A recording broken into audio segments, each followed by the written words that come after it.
Mahulog lang. Pero ang lambot na ng balunan. Pinakuloan niyo po ng stew. Ayaw pati ng matigas. Ayan guys.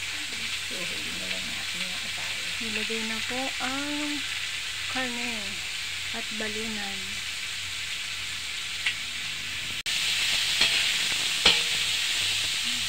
Kitang may laman ng pansit. Ang daming laman eh. Ayan, patis. Nilagyan na po ng patis. Lalagyan na po ng paminta, durog. O, diba? Saan kayo nakakita? Ako taga-video, yung aking amo taga-luto. Kay Nanay Nelly lang yan. O, ayan o. Dahil para matutunan din natin yung mga diskarte.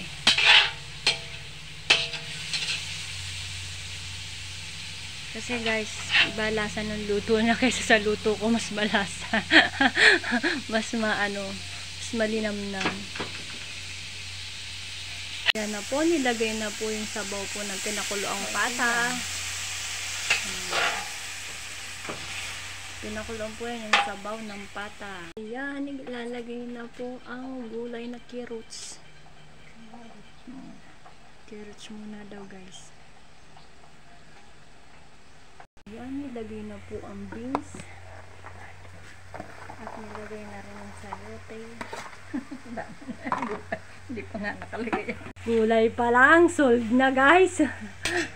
O, diba? Yan ang masarap na pansit. Madaming gulay.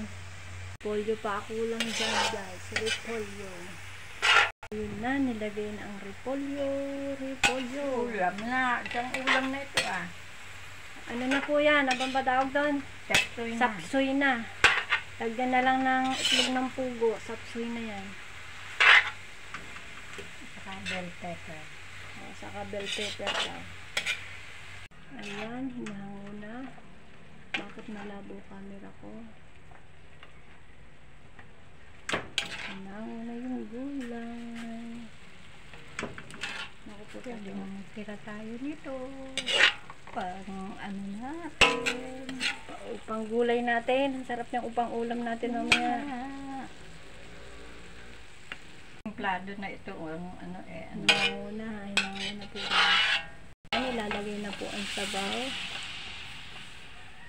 Sabaw po yan ang pinakulong pata sa manok at atay.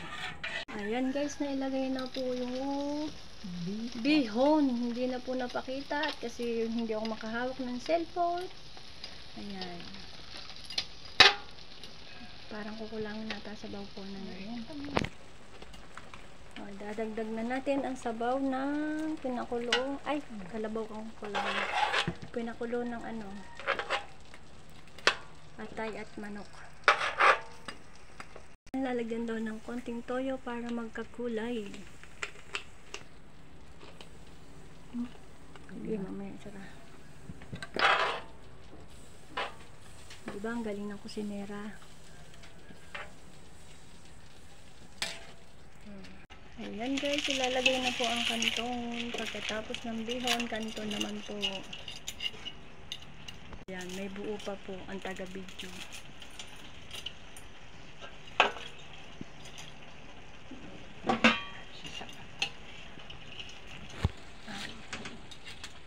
Kita nyo. Ang galing magluto. Ano po?